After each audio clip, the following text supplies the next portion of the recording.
We're going live. We are live. Okay. We are live, transmitting from Jalapa, Veracruz, Mexico. I'm Julian Catari, and from Indianola, Oklahoma, we have Sacred Blue Heron Woman. And this is Aini Living Conversations, session 102 conversations. And this is the fourth session on the 13 meridians. We've been covering the 13 meridians, the rivers of energy that flow through the body, which are used in different medicinal applications, energetic applications, mostly acupuncture. So it's been a long journey listening about every single point and all the different rivers and channeling all that energy. And this is our last session. So welcome everyone. And here we are. Welcome, Ingrid. Yeah, it's been a long journey, an eye-opening journey too. Yeah, yeah. Consciousness opening journey. Yeah, So, we stopped last week on the triple burner channel that protects the heart, that empties heat out of the body to protect the heart, right? So we stopped at triple burner 7. We finished with that. So we'll move on to triple burner 8, the acupressure. These can be, you don't have to needle these points. You can put pressure. Use your fingers on these points too. So or tuning forks or whatever. So triple burner 8 is called the 3 yang connection or the connecting gate. So the 3 yang channels of the hand all pass near this point, and it's obliquely 1 inch up from triple burner 7. Okay. Triple burner 9 is called the 4 rivers. The triple burner is sometimes called the or called the central river. And there are 4 main rivers in China, and 4 follows 3, so the name. It's 5 inches in front of the elbow, in the depression on the other side, on the outer side of the elbow. Triple burner 10 is called the celestial well. This is a uniting earth point on this channel. And the fact that the triple burner governs the waterways of the body, combined with the location of this point in a depression, gives the well. And it's on the upper body, so it's celestial. It's 1 inch up from the back tip of the elbow, the outer side in a depression. Okay. Right around there. Locate it with the arm bent over the chest. So, okay. Right. Triple burner 11 is called the clear cold abyss, or clear spirit, or clear sky. This name implies the ability of this point to drain heat and clear fire. It's 2 inches above the elbow, found with the elbow stretched and the arm raised. So we're following the inner side of the arm, so it's up in here. Triple burner 12 is called the dispersing riverbed or dispersing brilliance. It refers to the cool, clear nature of water that can clear heat and relieve thirst. It's up from triple burner 11 on the outer aspect of the arm below the shoulder, in the depression at the parting of the flesh, on the slanting line drawn from the end of the axillary crease to the elbow. So if you drew a slanting line from this crease where you're at the armpit, that's the axilla, then you would find this point. Triple burner 13 is called the upper arm convergence. It's the convergence point of the triple burner with the 8 extraordinary channels. It's on the front of the arm, 3 inches from the tip of the shoulder. And triple burner 14 is called the shoulder bone hole. It's above triple burner 13 at the top of the arm, at the end of the shoulder. So right there. Triple burner 15 is called the celestial bone hole or celestial hearing. It's 1 inch above triple burner 14. Triple burner 16 is called the celestial window, and this point is located on the head. The eyes and ears are known as the windows of the head, so the location, along with its use for unblocking chi and opening the windows, the eyes, ears, nose, accounts for the name. So it's at the outer border of the major sinew of the neck. So it's right along here. Okay. Triple burner 17 is called the windscreen. This is an intersection point of the triple burner and gallbladder channels. It's located behind the ear, which acts as a screen for this point, shading it from the wind. I bet you didn't know your ears shade a spot on your head from the wind. Huh? I did. So it's in the depression behind the tip of the ear, so right back here. That's where your ear shades your head from the wind.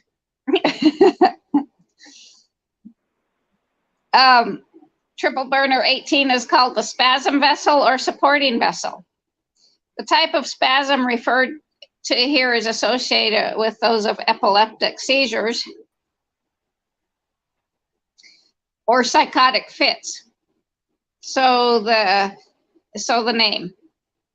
There's also a blood vessel here that's shaped like a chicken's foot that appears to pull at the ear. So tugging vessel would be another name. It's behind the base of the ear, so it's right in here. So this would be a point that they would use to stop a epileptic seizure. Okay. Triple burner 19 is called skull rest or skull's breath or skull news. This could be a reference to this point's ability to calm the spirit or for a clouded head and stuffiness. The character for the word rest also means breath, so it also treats difficulty breathing. Finally, the ear is where the head receives news, so skull news, and it's behind the ear. Triple burner 20 is called angle vertex, and this is an intersection point of the triple burner small intestine and gallbladder channels. It's up from triple burner 19 at a place above the ear where a hollow appears when the mouth is opened. See, now I learned about this today. You feel behind your ear, and when you open your mouth, you'll feel a hollow form. Hmm. I found it earlier today, or yesterday when I was writing this. Mm-hmm. Yeah, I feel it.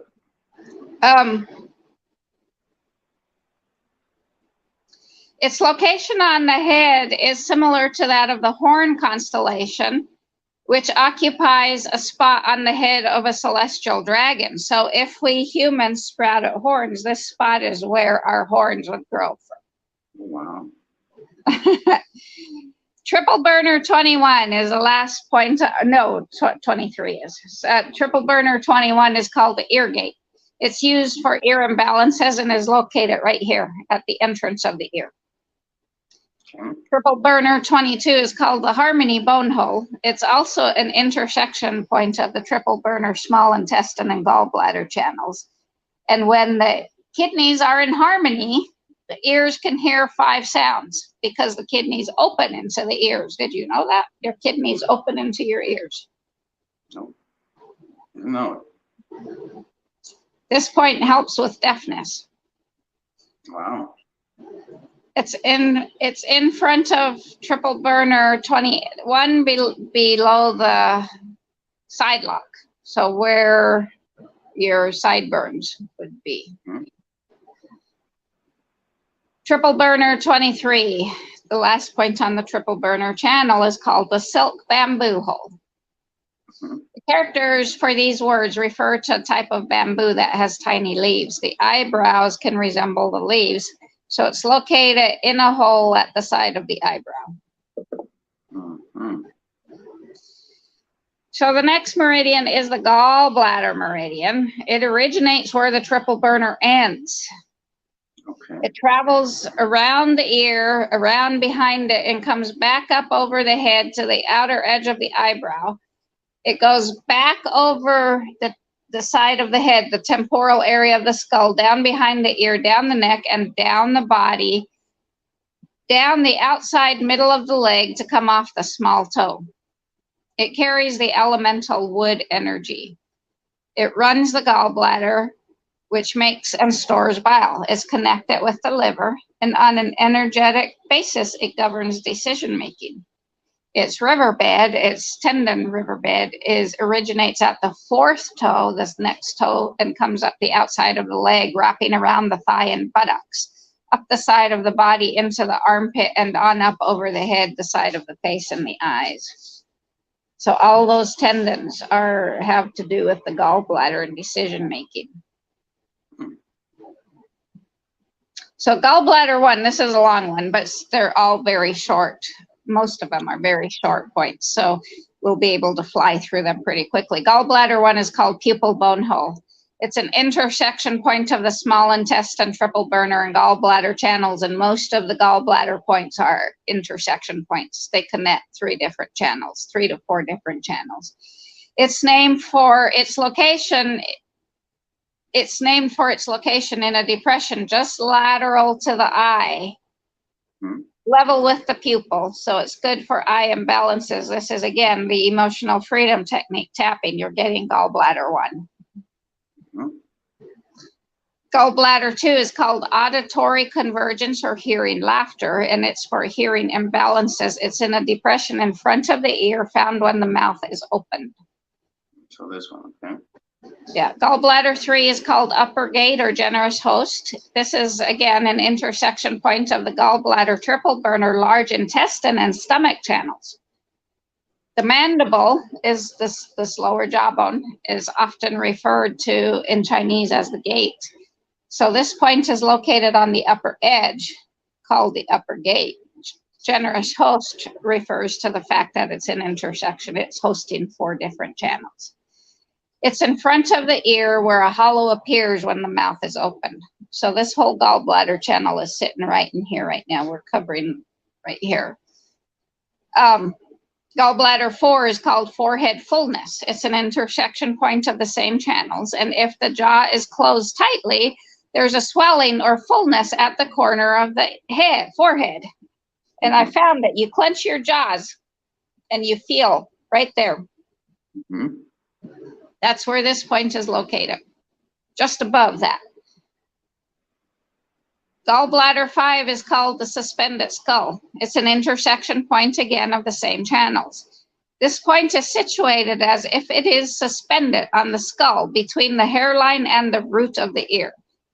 It's also the point from where, if you decided to hang someone by their head, that's where you would put the hooks. All right. So that's a way to right back in here. describe it. Gallbladder 6 is called suspended tuft. It's an intersection point, again, of the same channels. The Chinese character was originally used to represent the breadth of an ox's hair. That's where it came up with the tuft. And by extension came to have a more general meaning of a minute, but because of its original meaning, it got the name tuft. Since the hair of the temple must be lifted up or suspended to locate this point, we get the name, suspended tuft of hair.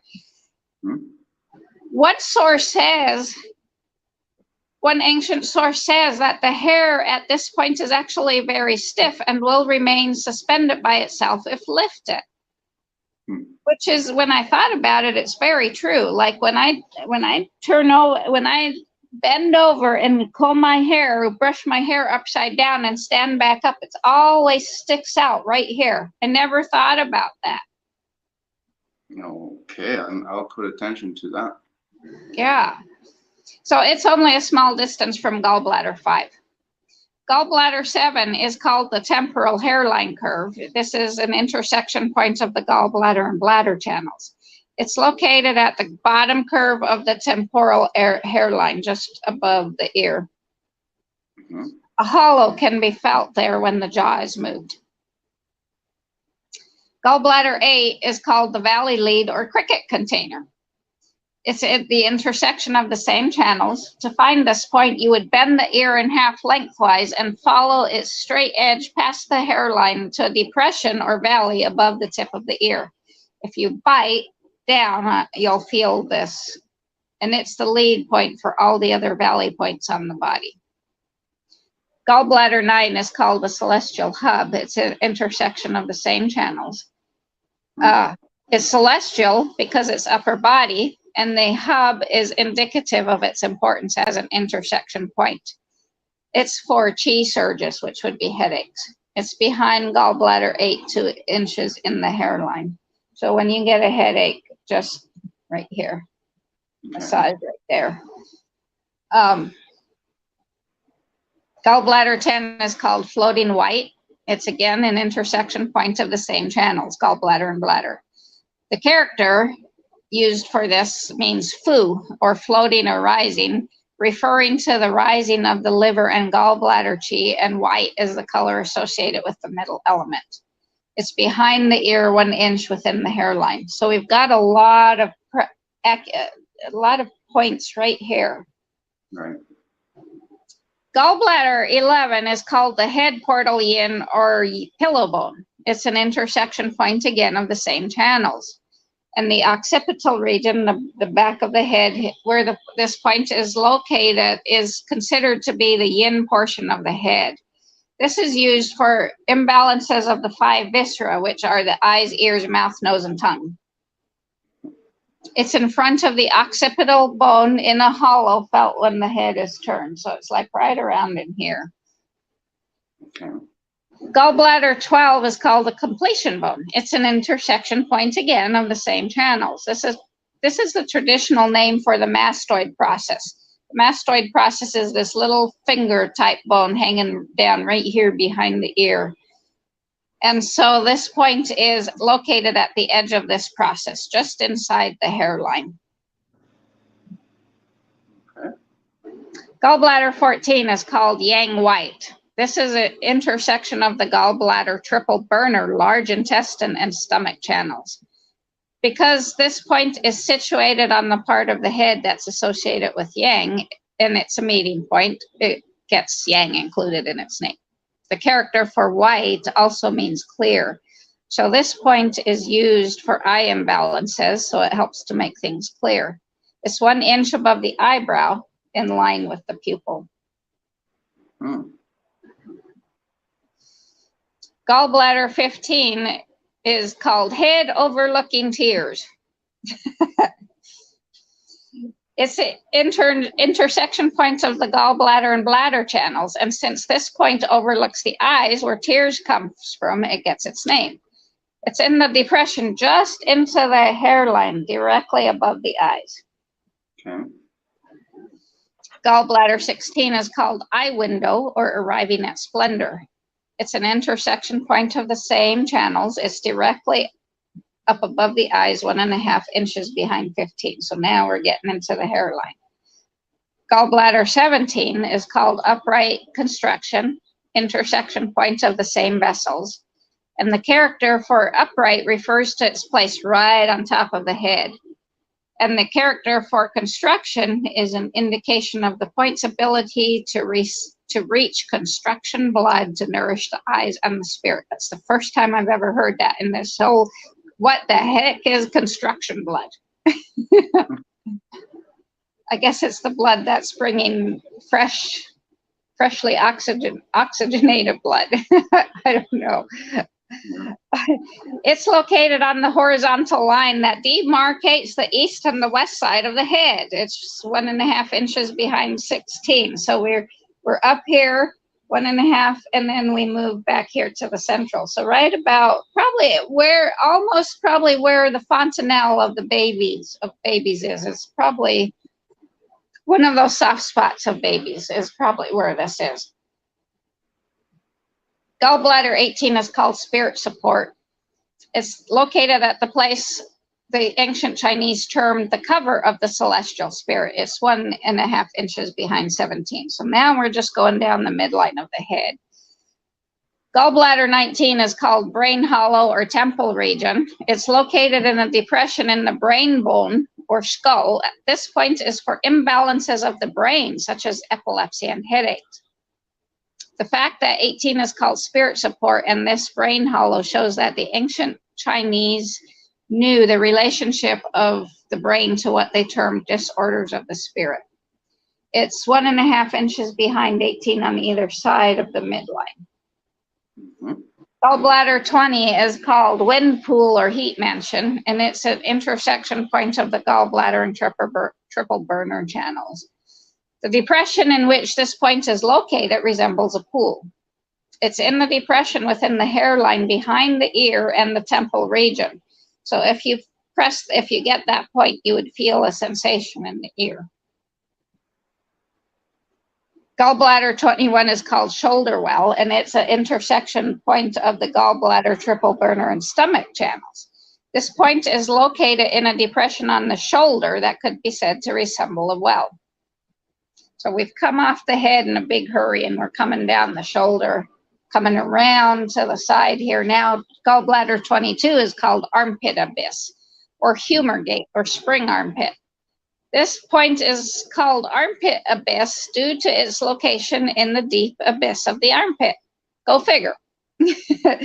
So it's in the depression 3 inches below the armpit found when your arm is raised. So 3 inches below. And that's, every time I touch it, it's sore. It's a collecting. It's, yeah. Gallbladder 23 is called sinuosity or spirit light. It's an intersection point of the gallbladder and bladder channels. It's located below the armpit on the side of the rib cage. Now, the shape of the rib cage is said to resemble the sides of a chariot in the area above the wheels. Never thought about that before. Okay. So much of what we've made is fashioned on our bodies. So much of what we humans make. So this point rides within these sinews as if they were the seats of a chariot. It's 3 inches down from the armpit and 1 inch forward.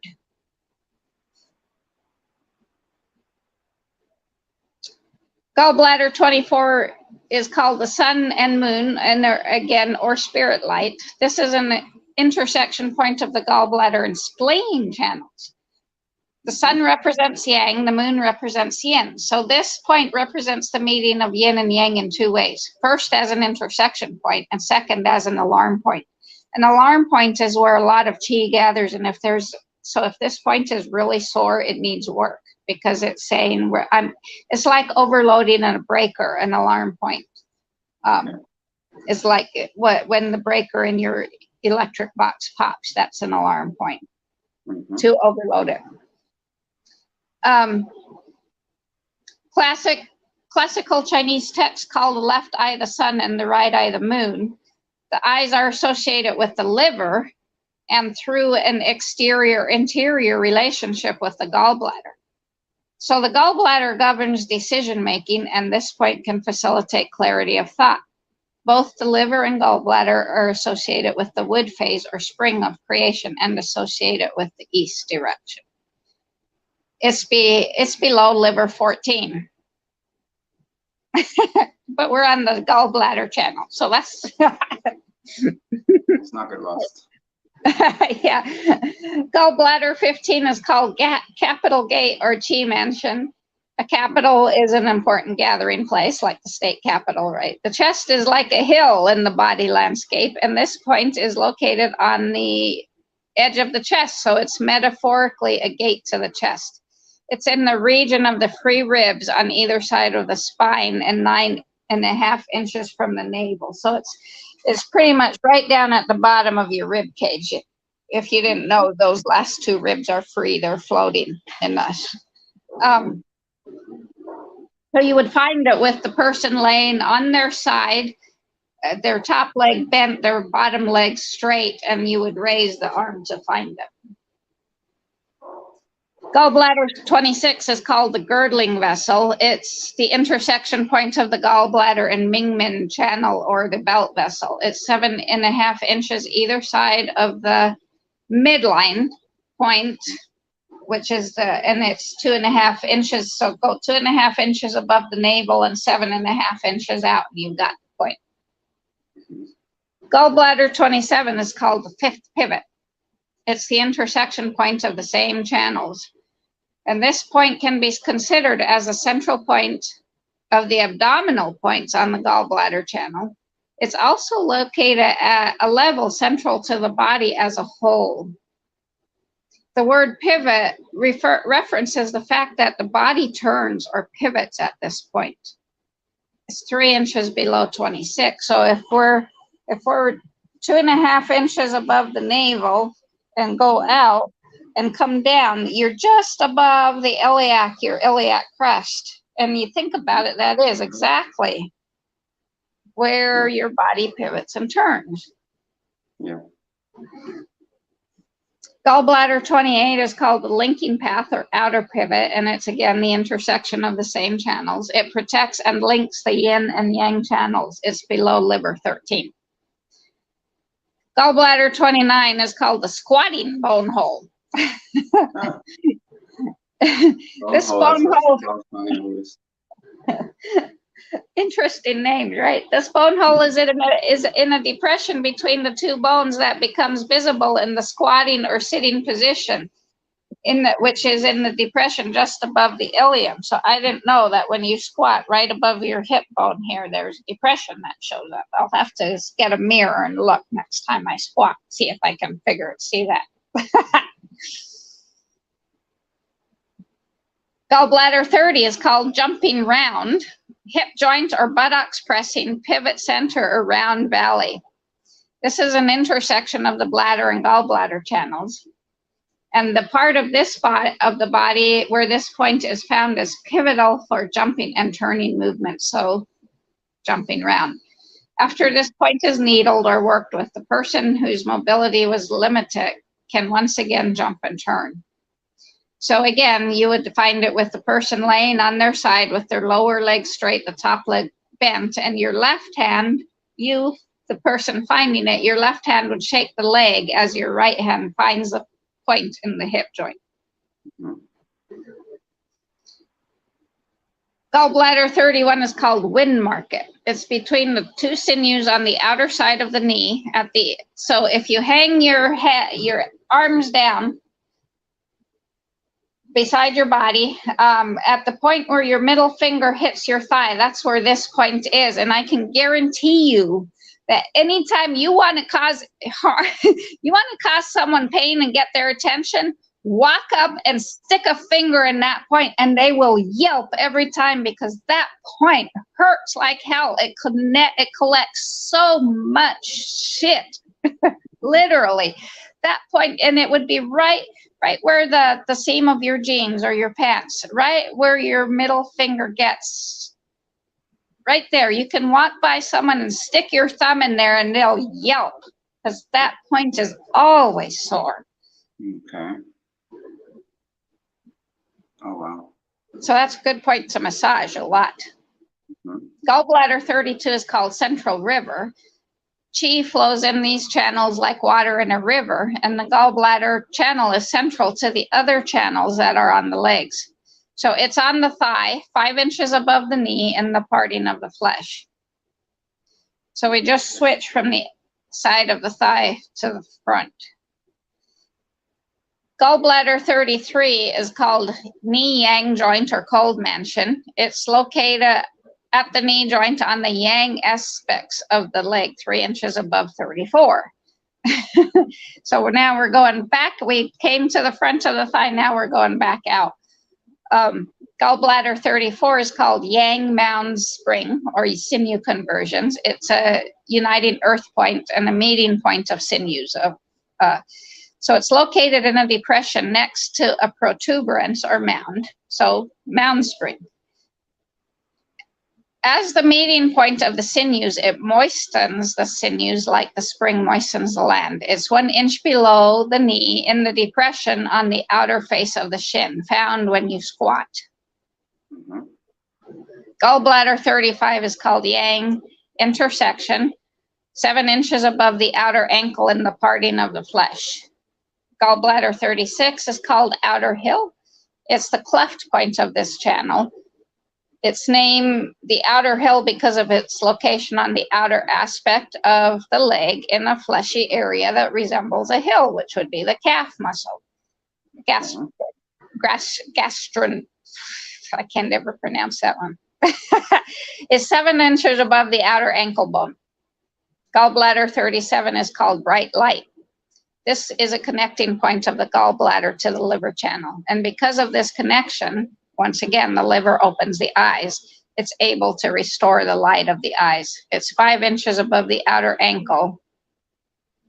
Gallbladder 38 is called yang assistance, or severed bone, or parting of the flesh. This is the river jing, or fire point of this channel. It's on the yang, or outer aspect of the leg, in front of the fibula, which the Chinese call the assisting bone. It's 4 inches up from the outer ankle. Gallbladder 39 is called suspended bell. This is the meeting point of the bone marrow. Okay. The outer ankle bone appears like a bell suspended from this point. And in ancient China, children often wore foot bells at the level of this point. It's at the pulsating vessel 3 inches above the outer ankle, or the furthest end of the fibula. Gallbladder 40 is called hill runes, and this is a source point of the gallbladder channel. It's in the depression below the outer ankle bone. Gallbladder 41 is called foot overlooking tears. This is the stream, shoe, or wood point of this channel, spring process. Near this point, a branch of the gallbladder channel leaves the main channel to connect with the liver, with liver point 1. Because the liver opens the eyes, this connection enables this point to treat eye imbalances. It's in the depression behind and between the base joints of the little toe and the one next to it.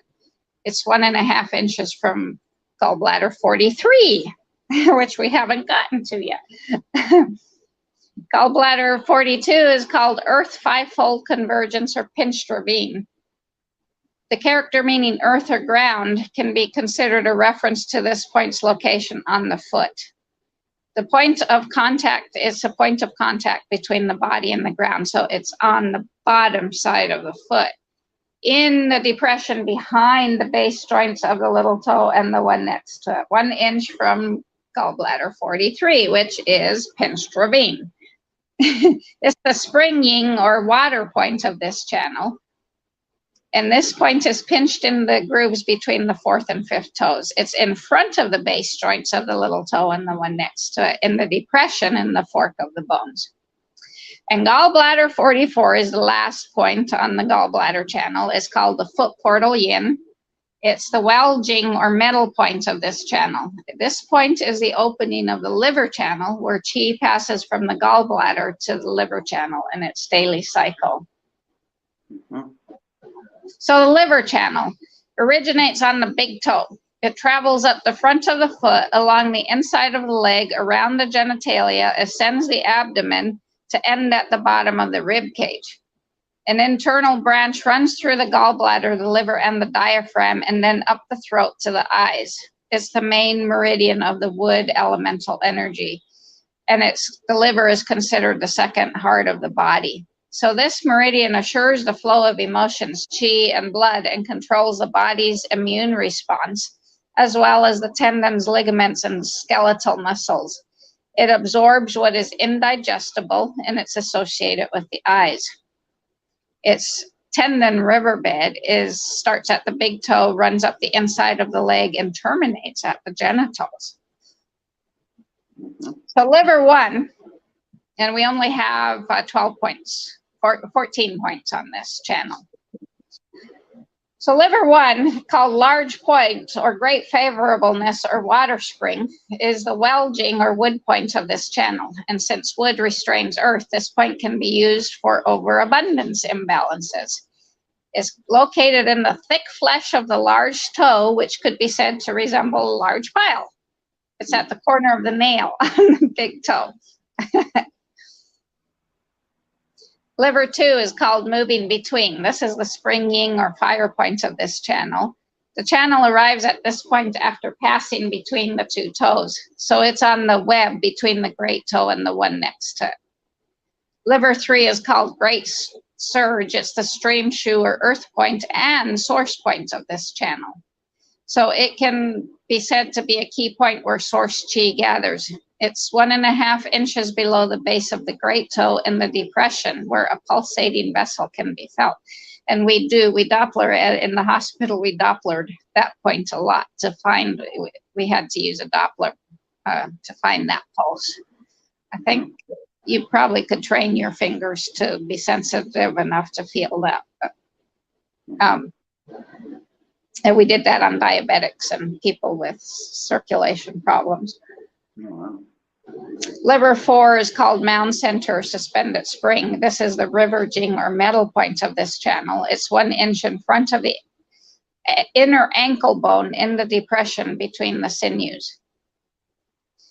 Liver 5 is called Woodworm Canal or intersection apparatus. It's the connection point of the liver and gallbladder channels. And woodworm refers to its connecting two wood channels. It's 5 inches above the inner ankle bone. So now we're coming up the inside of the leg. Liver 6 is called the central metropolis. It's the cleft point of the liver channel at which blood and chi gather just as people gather in a large metropolis. It's 7 inches above the inner ankle bone at the midpoint of the shin bone.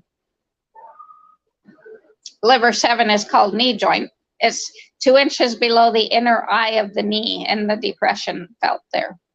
Mm-hmm. Liver 8 is called spring at the bend. This is a uniting water point. It's on the inside of the knee in the depression. So when the knee is flexed, the point would be felt at the horizontal crease. Liver 9 is called yin bladder. It's 4 inches above the knee between two sinews on the inner face of the thigh. Liver 10 is called 5 foot li, and this is the 5th. So if we move down from liver 14, this would be the 5th point from liver 14, which is the end of the liver channel, right? Mm-hmm. It's on the inside of the thigh. Liver 11 is called yin corner. This is on the yin aspect or the inner thigh at the inner angle or corner of the groin.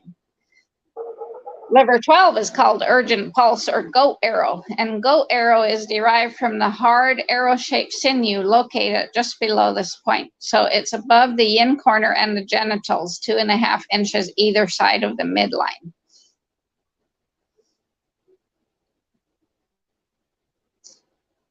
Liver 13 is called camphorwood gate. This is an intersection point of the liver and gallbladder channels, as well as the meeting point of the 5 viscera, the eyes, the ears, the nose, the tongue. Mm-hmm. The character was used to denote the camphor laurel tree and by extension any valuable lumber. So it's the point where wood receives earth. In the book of history, it is stated that when wood receives the virtue of earth, it becomes 1,000 pieces of valuable lumber. So the Chinese character can also be used to describe the flat area at the top of a hill. So it's located just below the rib cage in an area that could be said to resemble the flat area at the top of a hill. It's 2 inches above the navel, 6 inches to either side of the midline. And liver 14 is called the cycle gate. This is the last point on the liver channel and the last point we'll be talking about. It's an intersection point of the spleen channel and the liver channel. It's the last point in this channel cycle, which begins anew at cloud gate or lung 2. It's on the 2 ribs directly below the nipple and out to the side. So right here, right where a woman's bra underwire would clog up that point. Mm-hmm. Maybe a little bit below. So, and then channel 13 will be the pancreas meridian, which the information will come to me on that. I've not been given that information yet. No one has recognized it. This will be a brand new. Mm-hmm. So they know about 12 meridians. What? Normally there's 12 meridians. That's the Right. number. Yeah. Well, the Chinese are suspicious. They don't like the number 13, so they would not ever go on to number 13. But 13 is a big stepping stone of the golden spiral. So we've got to get to 13, and with the high incidence of diabetes in our world, I believe that the pancreas is one of the organs that has been totally left out of everything. Yeah. Never once does the pancreas get mentioned in traditional Chinese medicine. Oh, really? Wow, that's so amazing. Yeah. To me, it's a really important organ. It governs the sweetness of life, right? So that's why I feel we need to be a whole new meridian needs to be. There's a meridian there. We just need to find it. Well, I'm already trying to find it. I'm already feeling it. I'm like, okay, where is it? Where would it go? And in my head comes the image of a snake, where it would kind of be more swirly than all the other meridians. Yeah. A little more bendy, maybe. I don't know. But that's amazing. So are we? So we're done. We're in this beautiful point where we're done apparently with the information available, and yet we are to bring more. We are on the brink of expansion of the information.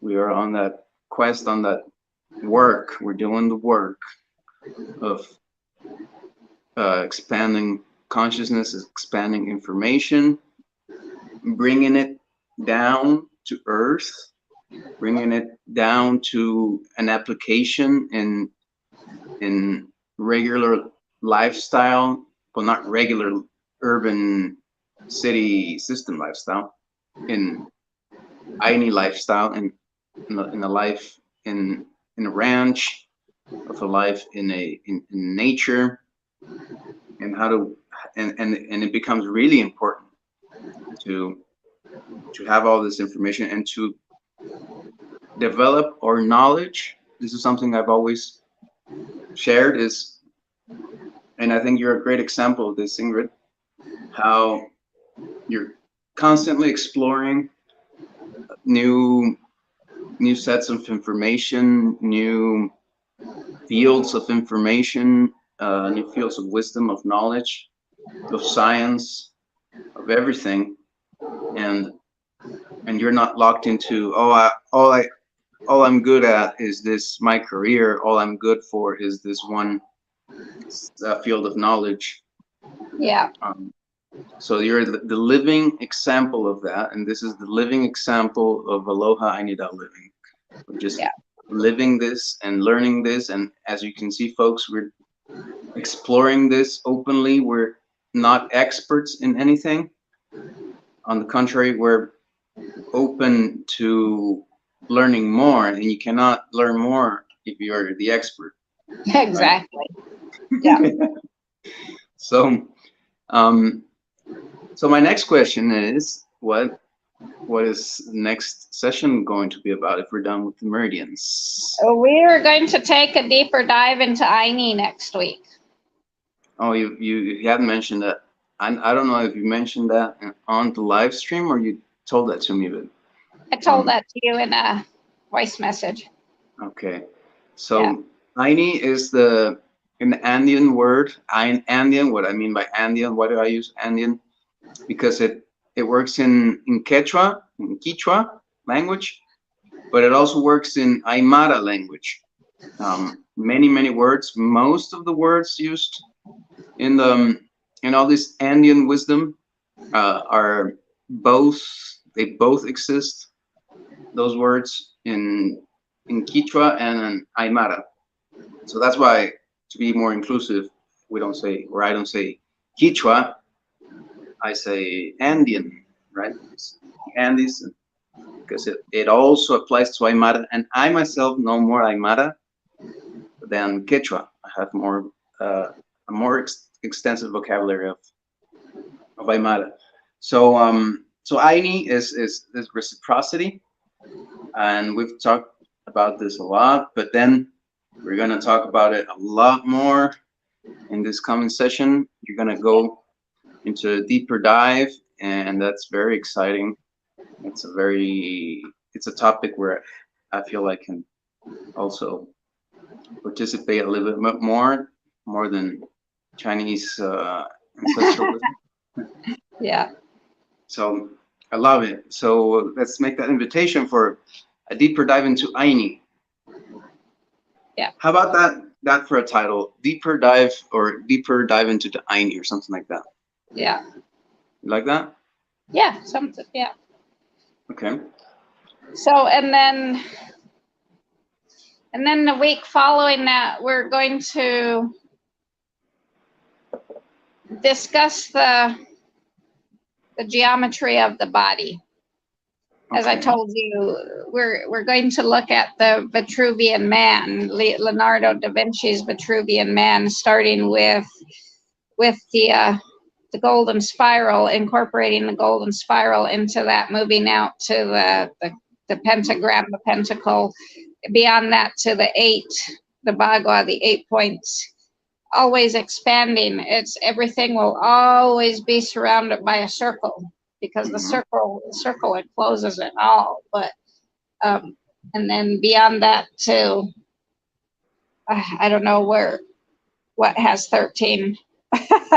But that's where we're going to start, is to kind of understand how this actually shows up in our bodies, these forms that.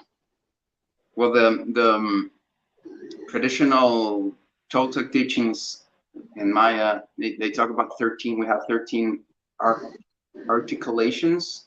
Yeah. So 1, 2, 3, 6. On each side, yeah, 6. Hips is another 12. one. Knees. And then 13 would be the neck. Yeah. Okay. So then that could be right now the if you pull your birth chart, your astrological chart, there's only 12 slices of the pie in there. We need a circle with 13 slices of the pie that will show us. Yeah. Right, pointing. So as we expand this golden spiral out, it's going to become more and more like a spider web with a human form in the middle. Okay. That's where I was going with the look at the Leonardo da Vinci's Vitruvian Man, but we're going to just go bigger than. I'm thinking about accompanying the conversation with my whiteboard and doing some drawing, maybe something like that. That would, yeah. Although I'm not the finest of line sketchers out there, but it'll work. It'll really work. Okay. So, yeah. That's pretty exciting, and so I guess we're done with today's session. We're done with today's session, yeah. So I invite you folks, aloha-aini-living.com, at aloha-aini-living with 1 A between aloha and Aini. Find us everywhere. Help us out. Join. And remember, folks, there's only one path out of slavery. I mean, you can either get out of slavery or not. There's only one path. What was that line I read to you this morning? I don't have the book handy to remember it. That the only way to survival is to what was that came from the Dene? Oh, I don't remember. But I heard that. I can't bring that back right now. Yeah. Alrighty, so we'll be here, and yeah, we'll see you soon. See you, everyone. End the live stream.